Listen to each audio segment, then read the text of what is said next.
Wealth File Number 1. Rich people believe, I create my life. Poor people believe, life happens to me.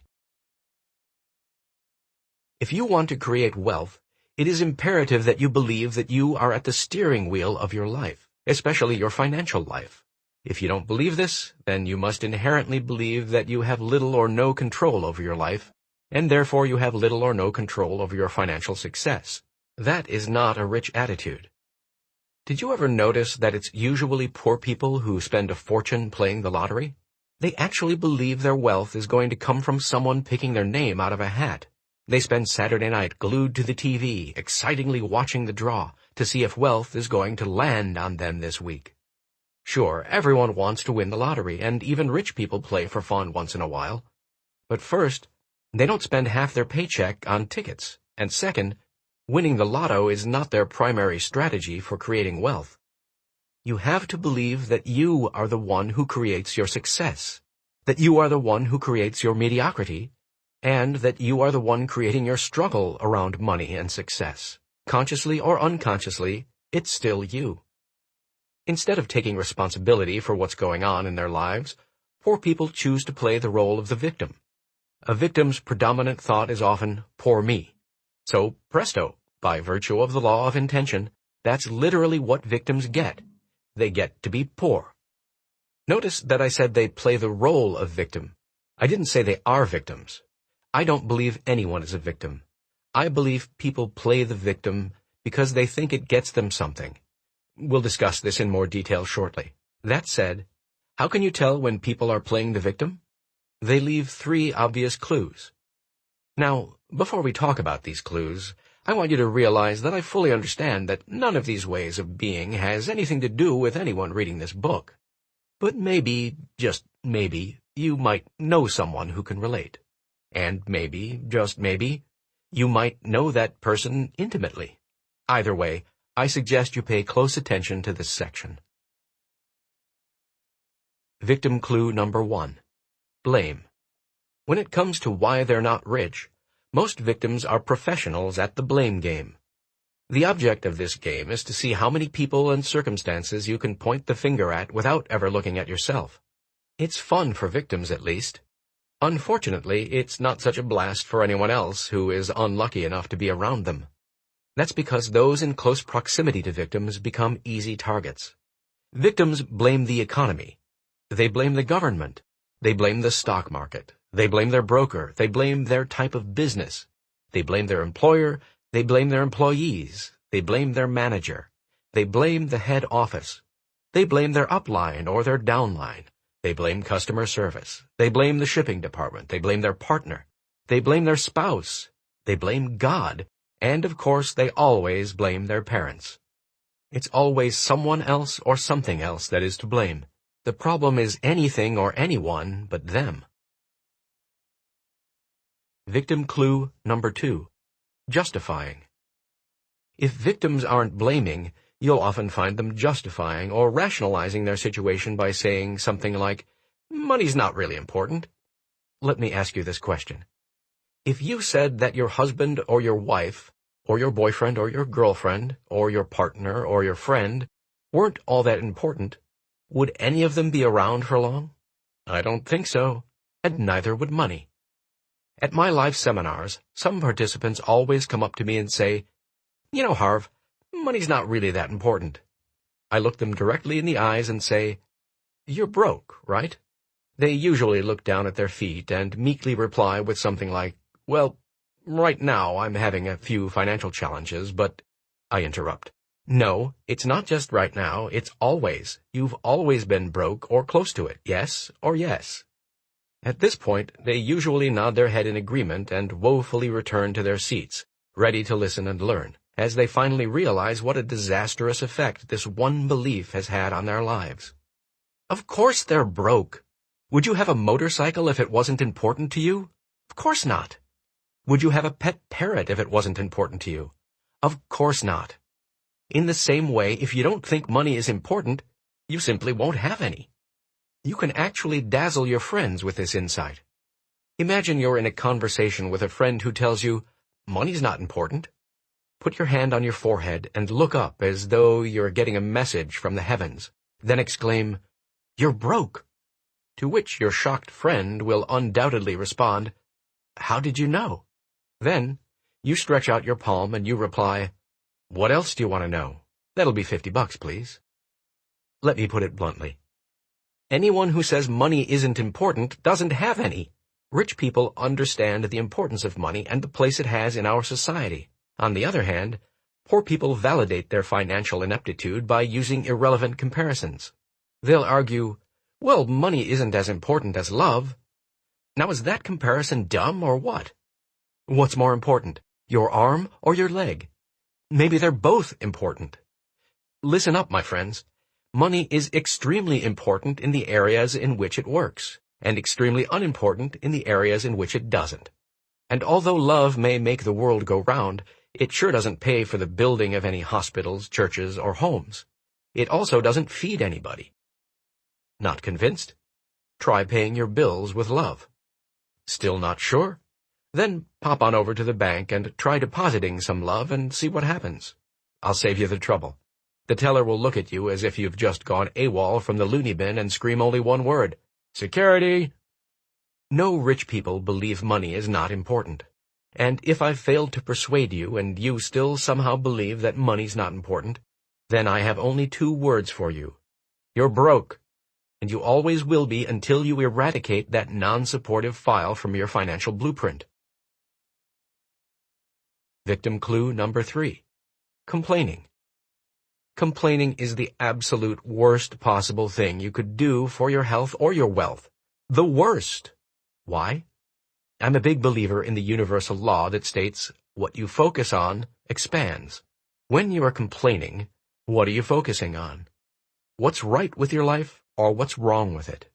You are obviously focusing on what's wrong with it, and since what you focus on expands, you'll keep getting more of what's wrong. Many teachers in the personal development field talk about the law of attraction. It states that like attracts like, meaning that when you are complaining, you are actually attracting crap into your life. Wealth principle. When you are complaining, you become a living, breathing crap magnet. Have you ever noticed that complainers usually have a tough life? It seems that everything that could go wrong does go wrong for them. They say, "Of course I complain. Look how crappy my life is."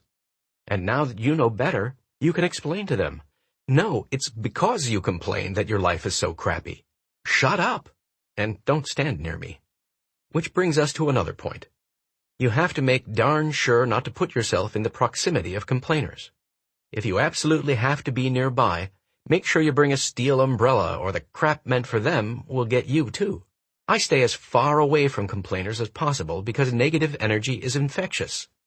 Plenty of people, however, love to hang out and listen to complainers. Why? It's simple. They're waiting for their turn. You think that's bad? Wait till you hear what happened to me. Here's some homework that I promise will change your life. For the next 7 days, I challenge you to not complain at all, not just out loud, but in your head as well. But you have to do it for the full 7 days. Why? Because for the first few days, you may still have some residual crap coming to you from before. Unfortunately, crap doesn't travel at the speed of light, you know. It travels at the speed of crap. So it might take a while to clear out. I've given this challenge to thousands of people, and I'm blown away at how many of them have told me that this one teensy-weensy exercise has transformed their lives. I guarantee you'll be astonished at how amazing your life will be when you stop focusing on, and thereby stop attracting, crap into your life. If you've been a complainer, forget about attracting success for now. For most people, just getting to neutral would be a great start. Blame, justification, and complaining are like pills. They are nothing more than stress reducers. They alleviate the stress of failure. Think about it. If a person weren't failing in some way, shape, or form, would he or she need to blame, justify, or complain? The obvious answer is no. From now on, as you hear yourself disastrously blaming, justifying, or complaining, cease and desist immediately.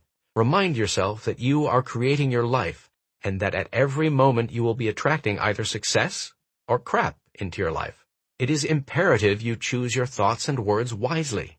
Now you're ready to hear one of the greatest secrets in the world. Are you ready? Listen carefully. There is no such thing as a really rich victim. Did you get that? I'll say it again. There is no such thing as a really rich victim. Besides, who would listen? Tisk tisk, I got a scratch in my yacht. To which almost anyone would respond, who gives a hoot? Meanwhile, being a victim definitely has its rewards. What do people get out of being a victim? The answer is attention. Is attention important? You bet it is. In some form or another, it's what almost everyone lives for. And the reason people live for attention is that they've made a critical mistake.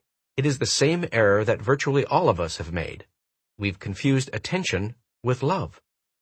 Believe me, it is virtually impossible to be truly happy and successful when you're constantly yearning for attention. Because if it's attention you want, you're at the mercy of others. You usually end up as a people pleaser, begging for approval. Attention-seeking is also a problem because people tend to do stupid things to get it. It is imperative to unhook attention and love for a number of reasons. First, you will be more successful.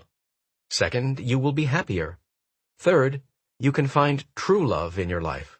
For the most part, when people confuse love and attention, they don't love each other in the true spiritual sense of the word. They love each other largely from the place of their own ego, as in, I love what you do for me. Therefore, the relationship is really about the individual and not about the other person, or at least the both of you. By disconnecting attention from love, you will be freed up to love another for who they are, rather than what they do for you. Now, as I said, there is no such thing as a rich victim. So to stay a victim, attention seekers make darn sure they never get rich. It's time to decide. You can be a victim or you can be rich, but you can't be both. Listen up. Every time, and I mean every time, you blame, justify, or complain, you are slitting your financial throat. Sure, it would be nice to use a kindler and gentler metaphor, but forget it. I'm not interested in kind or gentle right now. I'm interested in helping you see exactly what the heck you're doing to yourself. Later, once you get rich, we can be kinder and gentler. How's that? It's time to take back your power and acknowledge that you create everything that is in your life and everything that is not in it. Realize that you create your wealth, your non-wealth, and every level in between. Declaration. Place your hand on your heart and say, I create the exact level of my financial success. Touch your head and say, I have a millionaire mind. Millionaire Mind Actions. 1. Every time you catch yourself blaming, justifying, or complaining, slide your index finger across your neck as a trigger to remind yourself that you are slitting your financial throat. Once again, even though this gesture may seem a little crude to do to yourself, it's no more crude than what you're doing to yourself by blaming, justifying, or complaining, and it will eventually work to alleviate these destructive habits. 2. Do a debrief. At the end of each day, write down one thing that went well and one thing that didn't. Then write the answer to the following question. How did I create each of these situations? If others were involved, ask yourself, what was my part in creating each of these situations? This exercise will keep you accountable for your life and make you aware of the strategies that are working for you and the strategies that are not. Special bonus. Go to www.millionairemindbook.com and click on Free Book Bonuses to receive your free Millionaire Mind action reminders.